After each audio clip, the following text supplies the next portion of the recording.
अस्सलाम वालेकुम वतान भाई, मेरा नाम आदिल है और मेरा ताल्लुक कराची से है। आज मैं आपके साथ अपनी कहानी शेयर करना चाहता हूँ जो सन 2016 में मेरे साथ पेश आई थी। इस टाइम मैं ऊपर चलाया करता था। ये काम मैं रात के टाइम करता था क्योंकि दिन को मैं एक ऑफिस में जॉब करता था। ये 2016 की एक सर्द रात थी जब मैं अपनी गाड़ी लेकर कराची की सड़कों पर निकला था। रात के 2 बज रहे थे और मैं अपनी आखिरी सवारी के इंतजार में था। अचानक मेरे मोबाइल पर एक राइड आई। वो राइड एक वीरान इलाके से आई थी। मुझे कुछ अजीब सा लगा, लेकिन मैंने सोचा कि ये मेरी आज की आखिरी सवारी होगी। मैं इस टाइम सदर के इलाके में था। शहर की गलियां सुनसान थीं और हर तरफ सन्नाटा। जिस जगह से कॉल आई थी इसे लोग काला पुल के नाम से जानते हैं। मैंने कॉल उठाई और उस इलाके की तरफ रवाना हो गया। जैसे ही मैं वहां पहुंचा, मैंने देखा कि एक पुराना और वीरान सा घर था जिसके सामने एक औरत खड़ी थी।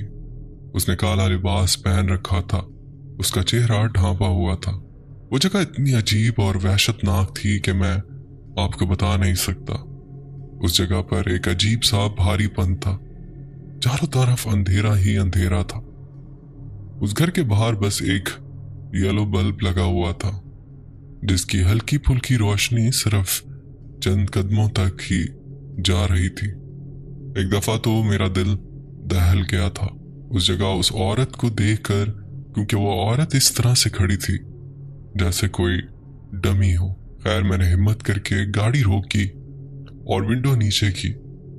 मैंने पूछा, आपने उबर बुक करवाई है? वो औरत खामोशी से गाड़ी में बैठ गई और सिर्फ सर हिलाकर जवाब दिया। मैंने उससे मंजिल का पूछा तो उसने एक पर्ची निकाल कर दी जिस पर एक पता लिखा था। उस टाइम मेरे दिल में अजीब सा खौफ पैदा होने लगा और मेरे दिमाग में अजीबो गरीब ख्यालात आने लगे। उस जगह पर पहुंचकर अजीब सी ही वाइब्स आ रही थी। औरत अब ड्राइवर के पीछे वाली सीट पर बैठ चुकी थी।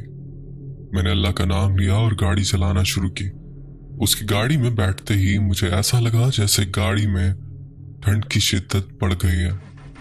मुझे उस रास्ते पर निकले 15 मिनट हो चुके थे और वो औरत इस तरह से खामोश थी। मैंने गाड़ी में लगे शीशे में उसे देखने की कोशिश की, लेकिन इसने चादर अपने इर्द गिर्द इस तरह से लपेट रखी थी कि मुझे इसका चेहरा साफ नजर नहीं आ रहा था। रास्ते में मैंने कोशिश की कि कुछ बातचीत करूं, मगर वो औरत बिल्कुल खामोश थी। मुझे इसका रवैया कुछ अजीब लगा, मगर मैंने ज्यादा गौर ना किया। कुछ देर बाद मैंने महसूस किया कि गाड़ी के अंदर एक अजीब सी सर्दी फैल गई है। मैंने गाड़ी के शीशे देखे तो वो धुंधले हो गए थे, तो मैंने हीटर को बढ़ा दिया, मगर सर्दी बढ़ती ही गई।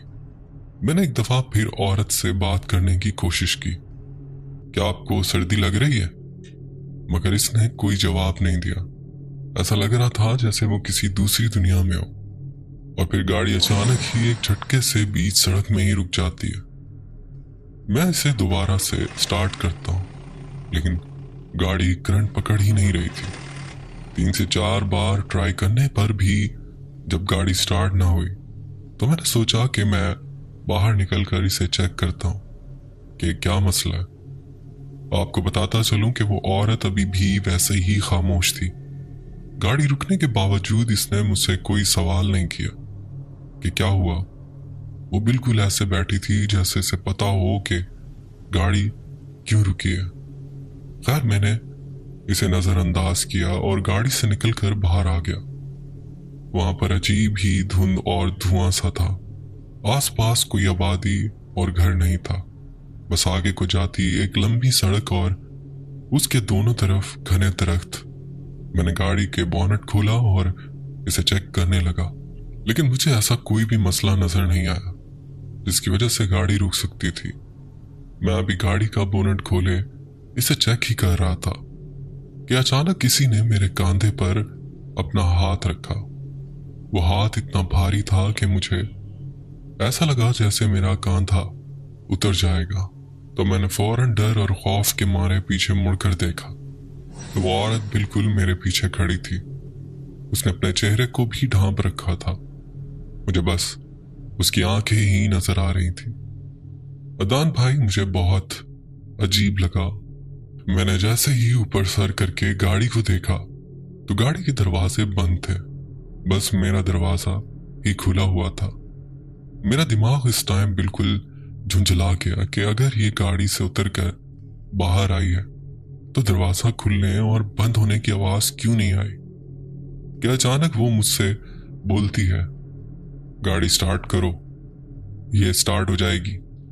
और मैं हैरान होकर मुड़ के इसकी तरफ देखता हूँ और इसे कहता हूँ कि आप चलकर गाड़ी में बैठे, मैं आता हूँ। और जब वो चलकर गाड़ी में बैठी है तो भाई उस टाइम भी इसके कदमों की आवाज नहीं आती, और ना ही उस टाइम मेरे दिमाग में ये ख्याल आया कि ये कोई और मखलूक हो सकती है। खैर मैं बोनट बंद करके वापस गाड़ी में आकर बैठा हूँ और गाड़ी को स्टार्ट करता हूँ तो वो फौरन स्टार्ट हो जाती है। मैं अल्लाह का शुक्र अदा करता हूँ और आगे बढ़ता हूँ। कुछ देर के बाद जैसे जैसे हम आगे बढ़ते गए मुझे महसूस होने लगा कि रास्ता तब्दील हो रहा है। मैंने गूगल मैप चेक किया मगर सिग्नल नहीं आ रहे थे। इर्द गिर्द के मनासिर भी बदले हुए थे, जैसे हम किसी गैर मामूली जगह पर पहुंच गए हों। दरख्तों के साए लंबे और खौफनाक लग रहे थे और हवा में एक अजीब सी खामोशी सुनाई दे रही थी। अचानक गाड़ी के शीशे पर एक धुंधली सी शक्ल उभरने लगी। ये शक्ल एक चेहरे की थी जो देखते ही देखते वाज़ा होने लगी। मेरा दिल खौफ से कांपने लगा। मैंने पीछे मुड़कर देखा तो औरत का चेहरा बदल चुका था। इसकी आंखें सुर्ख हो गई थीं और इसका चेहरा इतना भयानक हो गया था कि मेरा दिल फटने को था। मैंने गाड़ी को रोकने की कोशिश की मगर ब्रेक काम नहीं कर रही थी। मैंने पूरी कुव्वत से गाड़ी को काबू में रखने की कोशिश की मगर गाड़ी एक तरफ झुकने लगी और आखिरकार एक दरख्त से टकरा गई। वो औरत अचानक जोर जोर से हंसने लगी। इसकी आवाज बहुत ही भारी और खौफनाक हो गई थी। मैंने गाड़ी का दरवाजा खोलने की कोशिश की तो वो नहीं खुला और ये देखकर मुझे और ज्यादा खौफ महसूस होने लगा। और फिर एकदम वो भारी आवाज में बोलती है, क्या हुआ आदिल, डर लग रहा है तुम्हें? अंधेरे से बहुत डर लगता है ना? मैं हैरान था कि इसे ये कैसे मालूम है। गाड़ी में मेरा दम घुटने लगा था। मेरा सर स्टीयरिंग पर लगने की वजह से मुझे चोट भी लग चुकी थी, जिसकी वजह से मेरे सर में बहुत दर्द हो रहा था। मैं हिम्मत करके अल्लाह को याद करने लगता हूँ और दिल ही दिल में आयतल कुर्सी पढ़ने लगता हूँ कि अचानक से वो बैक सीट से मेरे साथ वाली सीट पर आ जाती। ये देखकर तो मेरे जिस्म से जान ही निकल जाती। मैं दिल ही दिल में अल्लाह को पुकारता हूँ कि या अल्लाह मेरी मदद कर। और फिर एक झटके से गाड़ी का दरवाज़ा खोलने की कोशिश करता हूँ तो वो खुल जाता है। तो मैं गाड़ी में से निकलकर भागने लगता हूँ। भाई वो जगह बहुत ही अजीब थी। मैंने वो जगह पहली कभी नहीं देखी थी। वहाँ दरख्त और झाड़ियाँ ही झाड़ियाँ थी, जबकि मैं तो सड़क पर गाड़ी लेकर चल रहा था। मैं नहीं जानता था मैं वहाँ कैसे पहुंचा। मेरी टांग पर बहुत चोट लगी थी, जिसकी वजह से मुझे तेज भागा नहीं जा रहा था और मुझे मुसलसल अपने पीछे आहट और वो गुर्राने की आवाज सुनाई दे रही थी, जैसे कोई मेरे पीछे आ रहा हो। तो मेरी नजर दूर एक रोशनी पर पड़ती है। मुझे लगा शायद वहां पर कोई आबादी वगैरह या घर है, तो मैं बिना सोचे समझे इसकी तरफ भागने लगता हूँ। तो मुझे ऐसा लगा जैसे किसी ने मेरी कमर पर बहुत तेज नाखून मारे हैं। मुझे अपने चारों तरफ दरख्तों की बजाय साए ही साए नजर आ रहे थे और ऐसा लग रहा था जैसे इन दरख्तों के पीछे बहुत सारी आंखें हैं जो मुझे देख रही हैं। मैं जैसे जैसे उस रोशनी की तरफ बढ़ रहा था मुझे ऐसा महसूस हो रहा था जैसे मुझसे दूर होती जा रही हैं। मुझे कुत्तों के भौंकने और बिल्लियों के रोने की आवाजें भी आने लगी, जबकि कदमों की वो आहट अब सुनाई नहीं दे रही थी कि अचानक मुझे मेरे दोस्त की आवाज आती, आदिल कहाँ जा रहे हो? यह आवाज सुनकर मैं एकदम से रुक जाता हूँ और अपने इर्द गिर्द देखने लगता हूँ, लेकिन मुझे वहां सिवाय अंधेरे के कुछ भी दिखाई नहीं दे रहा था। मुझे फिर से अपने दोस्त की आवाज आती है, आदिल, लेकिन मुझे समझ नहीं आती कि वो आवाज कहाँ से आ रही है। और जब तीसरी बार आवाज आती है कि आदिल जल्दी इधर आ जाओ, तो मैं गौर करता हूँ कि ये आवाज उसी रोशनी वाली साइड से आ रही है। मैं इतना ज्यादा खौफजदा हो चुका था कि मैंने ये भी नहीं सोचा कि रात के इस वक्त मेरा दोस्त भला यहाँ कैसे आ सकता है। मैं तेजी से उसकी तरफ जाने लगता हूँ। जानवरों की आवाजें भी मुसलसल आ रही थी। रोशनी के करीब पहुंचता हूँ तो मैं देखता हूँ कि वो एक झोंपड़ी नुमा घर है और इसके बाहर लगा बल्ब भी कभी जल रहा है तो कभी बुझ रहा है। मेरे और करीब जाते ही वहां अजीब सी धुंध फैल जाती है और मुझे कुछ भी नजर नहीं आता, लेकिन मैं फिर भी डरते डरते आगे बढ़ता हूँ। मैं जैसे ही घर के दरवाजे पर पहुंचता हूँ तो दरवाजा बंद होता है और फिर अचानक कोई मेरे कांधे पर हाथ रखता है और मैं डर के पीछे देखता हूँ, लेकिन वहां कोई नहीं होता। और कुछ जैसे ही मैं आगे बढ़ता हूँ वो दरवाजा खुद ब खुद खुल जाता है। मैं डरते डरते इसके अंदर कदम रखता हूँ। वहां सिर्फ जीरो का एक बल्ब जल रहा होता। मैं अंधेरे में नहीं समझ पाता कि वो एक घर है या सिर्फ एक कमरा। इस कमरे में दाखिल होते ही विंडो के पास एक झूले वाली कुर्सी होती है। मैं जैसे ही इसके तरफ देखता हूँ वो खुद ब खुद हिलने लगती है, मानो कि जैसे इस पर कोई बैठा हो। और कोई मेरे कान के पास आकर बोलता है, आखिर तुम यहाँ आई है। और इसके साथ ही वो चीज हंसने लगती है।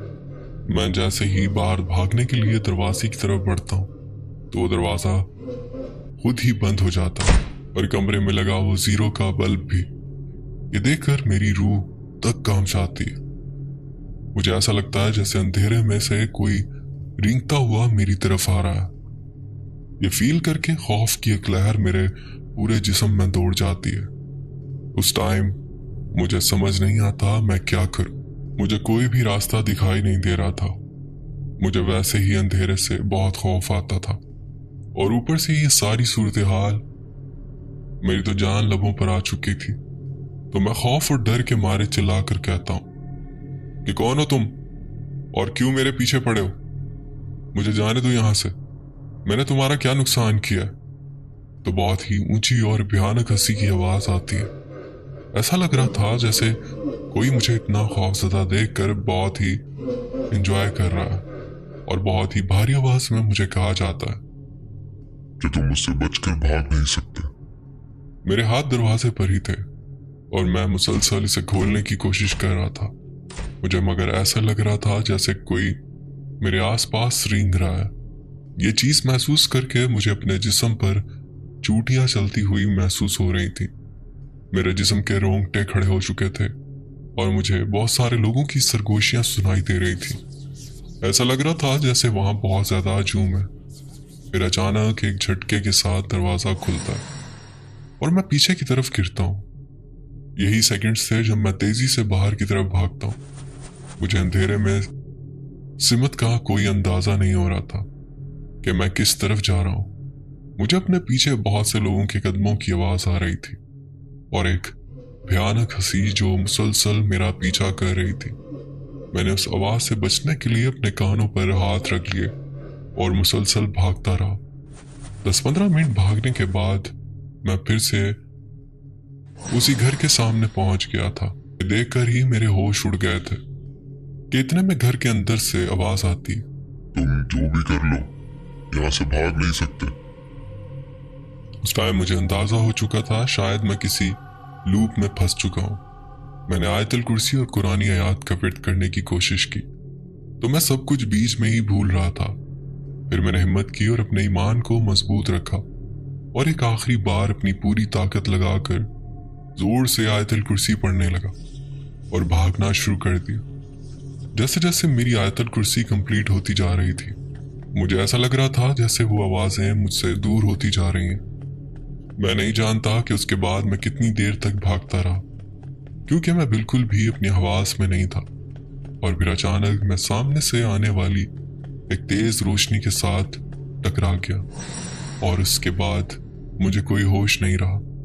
जब मेरी आंख खुली तो मैं हॉस्पिटल में था, जबकि मेरा दोस्त वकास और मेरे घर वाले मेरे आस पास मौजूद थे। जब मैंने उनसे पूछा कि मैं यहाँ कैसे पहुंचा, तो उन्होंने मुझे बताया कि मैं बहुत ज़्यादा लेट हो गया था और मेरे घर वाले इंतज़ार करते करते परेशान हो गए थे। इन्होंने मुझे बहुत कॉल्स भी की, लेकिन मेरा नंबर मुसलसल बंद आ रहा था। फिर इन्होंने मेरे दोस्त वकास को कॉल करके पूछा, तो इसने भी लाइल्मी का इजहार किया। फिर मेरे वालिद और मेरे दोस्त ने मेरे लोकेशन ट्रेस की, जिस जगह पर मेरी गाड़ी का एक्सीडेंट हुआ था। शायद मेरा मोबाइल भी वहीं पर बंद हो चुका था, जो गाड़ी के अंदर ही था। यहाँ बताता चलूं कि जब मैं उबर चलाने के लिए निकलता था, तो मैं अपनी लाइव लोकेशन जो 8 घंटे की होती थी अपनी फैमिली ग्रुप में शेयर कर दिया करता था। उसी की मदद से उन्होंने मुझे ट्रेस किया और फिर वो लोग मुझे ढूंढते हुए वहां पहुंचे थे और मैं इन्हीं की गाड़ी से टकरा कर बेहोश हुआ था। जब इन्होंने मुझसे पूछा कि मैं क्यों भाग रहा था और मेरी हालत इतनी खराब क्यों थी, तो मैंने इन्हें पिछली रात का सारा वाकया बताया, जिसे सुनकर वो भी हैरान हो गए।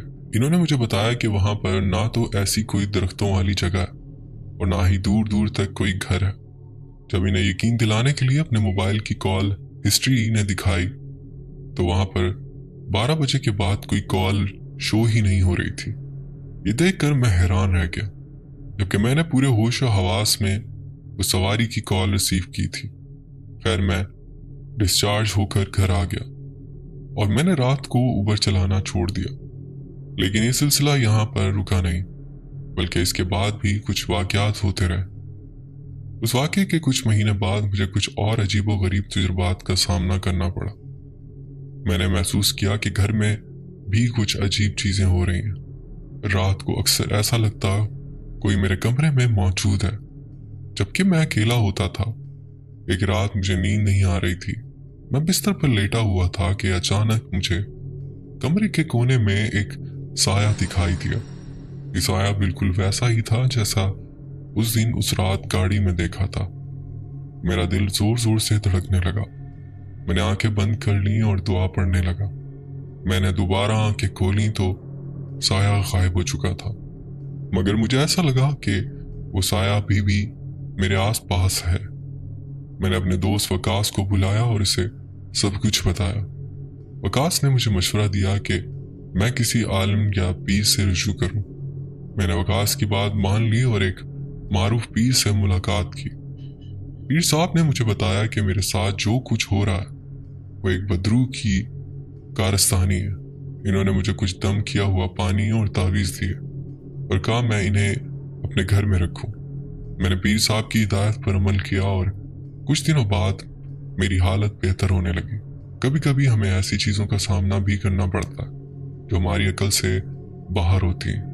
एक बात मैं यहाँ कहना चाहूँगा अपने उन भाइयों के लिए जो ऑनलाइन टैक्सी चलाते हैं और जो ख़ास तौर पे रात को गाड़ी चलाते हैं, कि जब भी आप घर से बाहर निकला करें, दुआएं, कलमे और आयतुल कुर्सी अपने पर पढ़कर फूंक लिया करें। इसके अलावा अपनी लाइव लोकेशन अपनी फैमिली ग्रुप में या किसी ऐसे दोस्त को लाजमी शेयर कर दिया करें, ताकि उनको पता चलता रहे कि आप इस टाइम कहाँ पर हैं। खुदा न ख्वास्ता किसी हादसे की सूरत में आपको रेस्क्यू किया जा सके। तो ये एक मशवरा है उन भाइयों के लिए। उम्मीद करता हूँ मेरी स्टोरी आपको पसंद आई होगी। इसे अपने प्रोग्राम में लाजमी शामिल कीजिएगा। बहुत शुक्रिया आदिल, आपने अपनी स्टोरी हमसे शेयर की। बढ़ते हैं एक और स्टोरी की तरफ।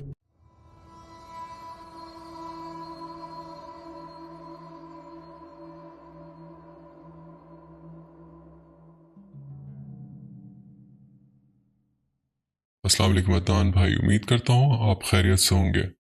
मैं कराची से ताल्लुक़ रखता हूँ और एक तालिब इल्म हूँ और अपने वालिद का कारोबार संभालता हूँ। मैंने हाल ही में आपकी कहानियाँ देखना शुरू की हैं, लेकिन मैं आपकी काफ़ी कहानियाँ सुन चुका हूँ। मैं आपसे अपनी एक कहानी शेयर करना चाहता हूँ। जिस घर में हम रहते हैं, जब हम सब बहन भाई 13-14 साल की उम्र में थे, तो हमने उस चीज़ को महसूस करना शुरू किया। बाबा ने हमें बता दिया हुआ था कि ये चीज़ें उस पूरी बिल्डिंग में, बिल्डिंग हमारी अपनी है। बाबा ने हमसे कहा था कि ये चीज़ें आपको तब तक कुछ नहीं कहेंगी जब तक आप इन्हें कुछ नहीं कहेंगे। शुरू में हम काफ़ी डरते थे, जो चीज़ें हमारी बचपन से चलती आ रही हैं वो अभी तक हो रही हैं। हमारी जो बड़ी छत है इसके ऊपर एक छोटी सी छत है, तो हमें हर वक्त ऐसा लगता है जैसे कोई ऊपर भाग रहा, किसी की बातें करने की आवाज़ आती रहती है। मैं बाज़ औक़ात अपनी छत पर वर्जिश करता हूँ, तो जो मेरे डंबल्स हैं जब मैं इन्हें नीचे रखता हूँ तो उस वक्त उनकी जो आवाज़ आती उसी तरह से किसी के भागने की आवाज़ आती। अदनान भाई मेरा एक कज़न है, वो जब भी मेरे घर रहने आता है तो हम 9-10 बजे छत पर चले जाते हैं और सुबह फजर के वक्त या उससे थोड़ा पहले नीचे आते हैं। तो एक बार ऐसा होता है कि मेरा कज़न रुकने के लिए आता है, तो हम दोनों छत पर जाकर बातें करने लगते हैं। हम लोग ऐसे ही बैठे बैठे थक गए थे, तो मैंने कज़न से कहा यार आओ नीचे गली में झांकते हैं। तो हम लोग छत के कोने में गए। हम वहां खड़े हुए थे कि एकदम मेरे कज़न ने मेरी तरफ देखा और मैंने इसकी तरफ देखा। कज़न से ज्यादा दोस्त हैं। अक्सर ऐसा होता है कि एक दूसरे को देखकर हंसी आ जाती, तो उसे देखकर मेरी हंसी छूट गई, तो उसने नजरअंदाज कर दिया। हम दोनों फिर नीचे देखने लगे तो हल्की हल्की बारिश होने लग गई। जब हम दोबारा नीचे देख रहे थे तो मैंने एकदम से अपने कज़न की तरफ देखा, क्योंकि मुझे ऐसा महसूस हुआ कि जैसे किसी ने मुझे कमर पर हल्का सा थप्पड़ मारा हो। 10 मिनट गुजरे तो हम छत की दूसरी तरफ चले गए जहां से हमारे नीचे वाली छत दिखती है। तो ये मेरी तरफ देखकर पीछे अपने कपड़े झाड़ने लगा और कहा कि तुम्हारी चप्पल गंदी है, लाते नहीं मारो। तो मैं एकदम से चुप हो गया और घबरा गया, क्योंकि उसे भी पता है और मुझे भी कि हमारे घर में ऐसी चीजें हैं, लेकिन आज तक हमारे साथ कभी ऐसा नहीं हुआ। तो हम लोग बिल्कुल नॉर्मल थे। तो मैंने इसे कहा कि आजा बैठ जाते हैं, मेरे पाँव में दर्द हो रहा है। तो हम आकर बैठ गए।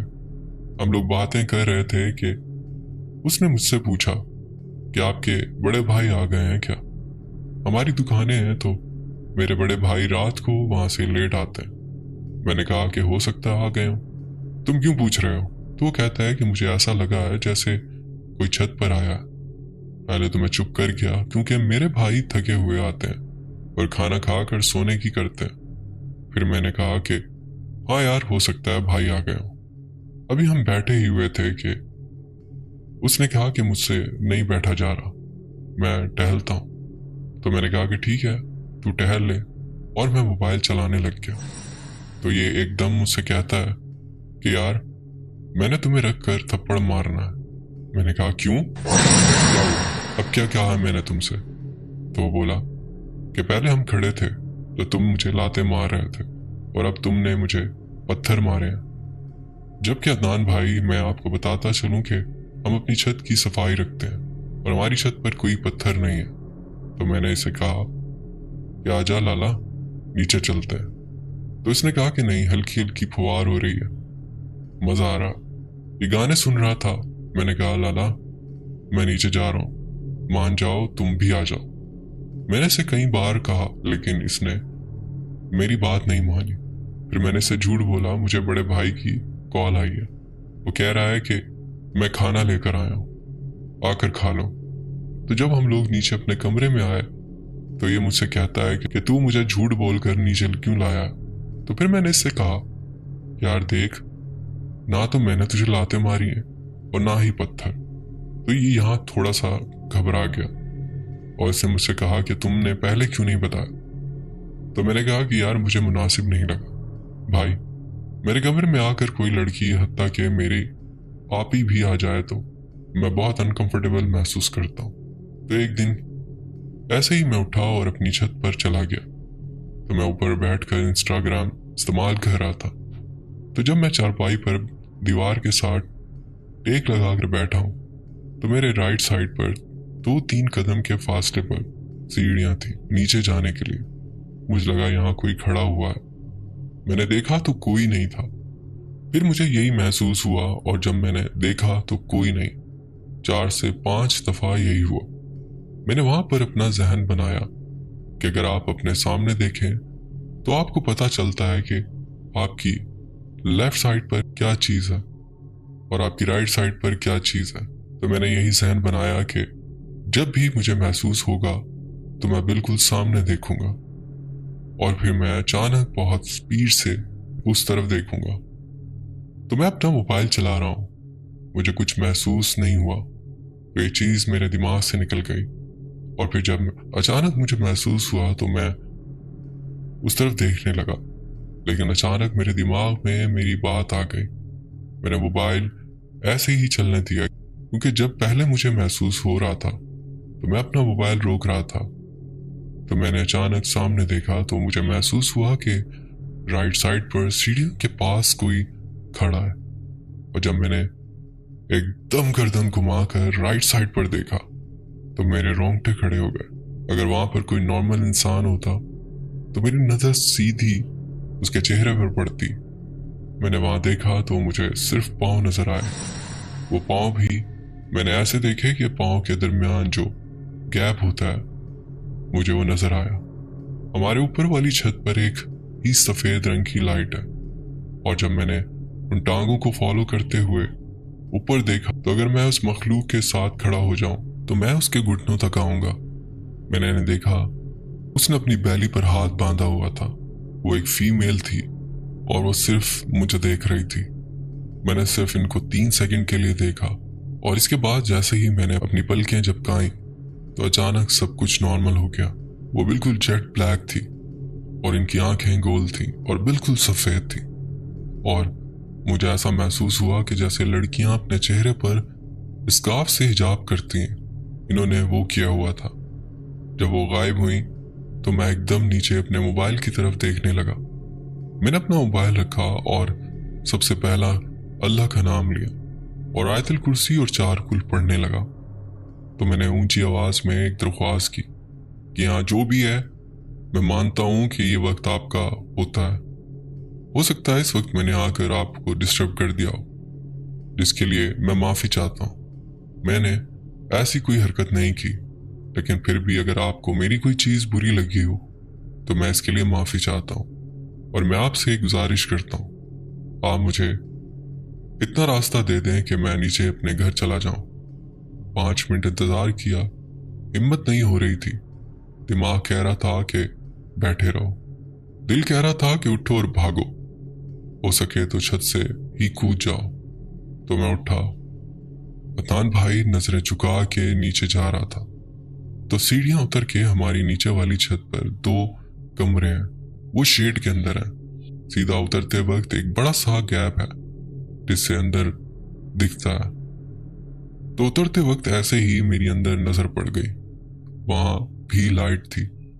तो मैंने वहां पर बिल्ली का एक छोटा सा न्यूबॉर्न बेबी देखा। वो मुझे बहुत प्यारा लगा। मैं 1 सेकंड के लिए रुका और वो सेकंड में बड़ा होना शुरू हो गया।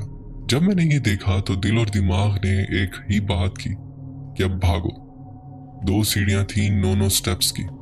सीढ़ियों में गमले पड़े हुए हैं, तो मैं वहां से भागा हूं और गमलों से लगता हुआ इन्हें तोड़ता हुआ, ताकि मैं सीढ़ियों से गिरा भी। और मेरा दिल बोल रहा था कि जो भी हो वो भागता हुआ तुम्हारे पीछे आ रहा था। मैं इतनी स्पीड से घर में दाखिल हुआ और सीधा अपने कमरे में गया। मेरी माँ मेरे बेड पर बैठी हुई थी। मैं इनके साथ जाके कंबल के अंदर छुप गया और कांपने लगा। मेरे वालिद कॉल पर थे, मेरी बहन भी मेरे पास थी। तो माँ ने घबरा कर मोबाइल रख दिया और कहा, बेटा क्या हुआ? मैंने अपनी माँ को सारी बात बताई। वालिद ने भी सुन ली। तो वालिद कहने लगे, कुछ नहीं है बेटा, तुम्हारा वहम है। तो मेरे कुछ दोस्तों ने भी बोला जो मेरे घर के आसपास रहते हैं, जिनकी बिल्डिंग हमारी छत से ऊपर है। तो वो कहते हैं कि हमने तुम्हारी छत पर बच्चों को खेलते हुए देखा है आधी रात को। ये थी मेरी कहानी। आपको अच्छी लगे तो अपने चैनल पर लाजमी शेयर कीजिएगा। बहुत शुक्रिया, आपने अपनी स्टोरी हमसे शेयर की। बढ़ते हैं एक और स्टोरी की तरफ।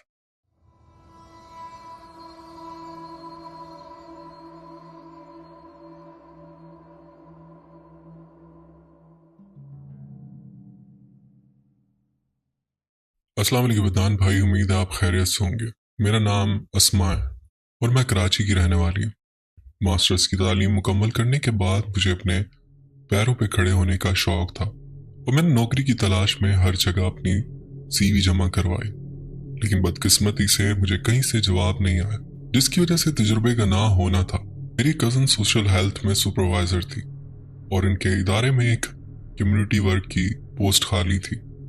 मैंने सोचा कोई काम छोटा बड़ा नहीं होता और वैसे भी बाहर निकलने से इंसान तजुर्बा हासिल करता और उस बुनियाद पर आगे अच्छी पोस्ट मिल सकती है। बहरहाल मैंने नौकरी शुरू कर दी और हमारा काम कम्युनिटी के बच्चों को पोलियो वैक्सीन के कतरे पिलाने थे। जी हाँ, मैं एक पोलियो वर्कर थी और मुझे गार्डन ईस्ट का एरिया दिया गया जहाँ मुझे कुछ अपार्टमेंट्स में जाकर वहाँ के बच्चों को वैक्सीन पिलाना था। हमारा काम सुबह 9 बजे से शुरू होता था। मौसम कदरे बेहतर था, आसमान में बादल थे। चूंकि हमारा काम आउटडोर था तो हमारे लिए ऐसे मौसम में काम करना किसी नेमत से कम ना था। तमाम वर्कर अकेले ही अपने मखसूस इलाके में जाके अपना काम अंजाम दिया करते थे। इब्तदाई वक्त में मुझे बहुत डर लगता था यूं अकेले जाना और काम करना। घर वाले मेरी उस नौकरी के खिलाफ थे, लेकिन मुझे खुद को साबित करना था, कुछ करना था। एक दिन कैंपेन के मामूल के मुताबिक मैंने अपना काम शुरू किया। मेरा पहला अपार्टमेंट इंतहाई पुराना और खस्ता हाल था और सफाई के हवाले से कोई खास इंतजाम ना था। उसके 4 ब्लॉक्स थे, उनमें से 2 बड़े ब्लॉक्स अंदर की तरफ थे और बिजली जाने की सूरत में मुकम्मल अंधेरा हो जाता। और जैसे मैंने बताया कि खुशगवार मौसम हम वर्कर्स के लिए नेमत से कम नहीं है, लेकिन उस दिन बहुत हब्स और गर्मी थी। मैंने अपना काम शुरू किया और लोड शेडिंग के मुताबिक बिजली अपार्टमेंट में ना होने की वजह से अंदर वाले 2 ब्लॉक्स बिल्कुल अंधेरे में डूबे हुए थे और अक्सर पोश इलाके के अपार्टमेंट्स में खामोशी होती है। जैसे कि हमारा काम सुबह शुरू होता है, उस वक्त तो बहुत ही सन्नाटा छाया हुआ होता है। हमारा काम बिल्डिंग के टॉप से शुरू होता है। मैंने मोबाइल की टॉर्च जलाई और ऊपर वाली मंजिल की तरफ जाने लगी। जैसे ही मैं दूसरी मंजिल पर पहुंची, अंधेरे के साथ वहां दर्जा हरारत में कमी महसूस हुई और ठंड की वजह से मेरे जिस्म में अजीब सी कपकपी तारी हो गई। हैरत की बात, मौसम इतना गर्म होने के बावजूद मुझे बहुत ठंड लग रही थी। ऐसा मैंने दिल में सोचा और बदबू उस दिन मुझे कदरे ज्यादा महसूस होने लगी और बिल्ली की अजीब रोने की आवाज मेरी बेचैनी को बढ़ा रही थी। आप शायद यकीन ना करें, बहुत डरावना मंजर था। टॉर्च की रोशनी भी इंतहाई डिम लग रही थी और मेरे आसपास मुझे किसी की मौजूदगी का एहसास हो रहा था। मैं वहां से फौरी भाग जाना चाहती थी, लेकिन मैं ना चाहते हुए भी अपने काम के लिए बढ़ी। मेरा जिस्म बहुत भारी महसूस हो रहा था। वो बिल्डिंग 4 मरहला पे मुश्तमिल थी। खैर, मुझे जल्दी काम खत्म करना और जोश में जल्दी जल्दी ऊपर की जानिब बढ़ी। जब मैं सबसे ऊपर वाली मंजिल पर पहुंची, वहां दूसरी तरफ छत का दरवाजा खुला हुआ था और रोशनी अंदर आ रही थी। फिर मैंने दरवाजे खटखटाना शुरू किए। हर मंजिल पर तकरीबन 4 घर मौजूद थे। बाकी 2 घरों से कोई जवाब नहीं मिला। किसी ने दरवाजा नहीं खोला। अब उससे ऊपर बिल्डिंग की छत थी जहां हमें जाना मना है। जैसे ही मैं दोबारा नीचे उतरने लगी तो एक छोटी बच्ची के हंसने की आवाज आई मेरे कानों में। मैंने वहां रुक कर मजीद सुनने की कोशिश की। सोचा कोई नई फैमिली होगी, बच्चों वाली। मैंने ऊपर आवाज लगाई कि कोई है, तो छत की तरफ से आने वाली सूरज की रोशनी जो सीढ़ियों के दूसरी जानिब दीवार पर पड़ रही थी, दीवार पर उस बच्ची का साया नुमदार हुआ। मैंने आवाज लगाई और छत की सीढ़ियों की तरफ जाने लगी। अभी 2 कदम आगे बढ़ाकर ये सोचने पर मजबूर हो गई कि उस तरह अकेले जाना मुनासिब नहीं। वो साया अब तक अपनी जगह साकित नजर आ रहा था। मैंने कदम पीछे करके मानो जैसे मुझे लहाम हुआ कि वहां जो भी है वो इंसान नहीं है, क्योंकि अगर कोई इंसानी छोटी बच्ची होती तो इतनी देर तक ऐसे साकित नजर नहीं आती। मुझे अपनी अम्मी की बात याद आई कि जब ऐसा कुछ महसूस हो कभी तो फौरन अल्लाह के कलाम का विर्द शुरू कर दो और हज़रत सलमान अलैहिस्सलाम का वास्ता दो दिल में, फिर वो जो भी मखलूक है नुकसान नहीं पहुंचा सकती। मैंने दुरूद शरीफ, आयतुल कुर्सी और 4 कुल पढ़कर दिल में बोला, तुम जो भी हो अब मुझे नुकसान नहीं पहुंचा सकती। फिर एकदम से वो बच्ची कुछ अजीब व गरीब जुबान में छत की दूसरी जानिब दूर जाती हुई महसूस हुई और इसका साया भी गायब हो गया। फिर मैं हिम्मत करके नीचे उतर गई और अपनी कज़न को कॉल करके अपने पास बुलाया और इस सब बातें बयान की, क्योंकि मैं वहां अब अकेले नहीं जाना चाह रही थी। और हमने चौकीदार से पूछा कि छत पर कोई फैमिली रहती है, तो इन्होंने कहा कि छत पर कोई फैमिली या बंदा नहीं रहता। बाकी का काम मुकम्मल करने में मेरी कज़न ने मेरी मदद की। घर आते ही मुझे बुखार हो गया। मैंने अम्मी को सारा वाकया बयान किया। अम्मी ने मुझे दम किया। फिर मुझे बहुत सुकून मिला। उस बात को अब 3 साल गुजर चुके हैं। अब अल्हम्दुलिल्लाह मुझे अच्छी नौकरी मिल गई है और मैं गवर्नमेंट टीचर हूँ, लेकिन अब भी उस साय के बारे में सोचने पर मजबूर हूँ कि वो कौन थी। मैं आपकी नई सब्सक्राइबर हूँ। मुझे हाल ही में आपका इस चैनल का इल्म हुआ। मेरी सच्ची कहानी अपने चैनल पर ज़रूर शेयर कीजिएगा। बहुत शुक्रिया, आपने अपनी स्टोरी हमसे शेयर की।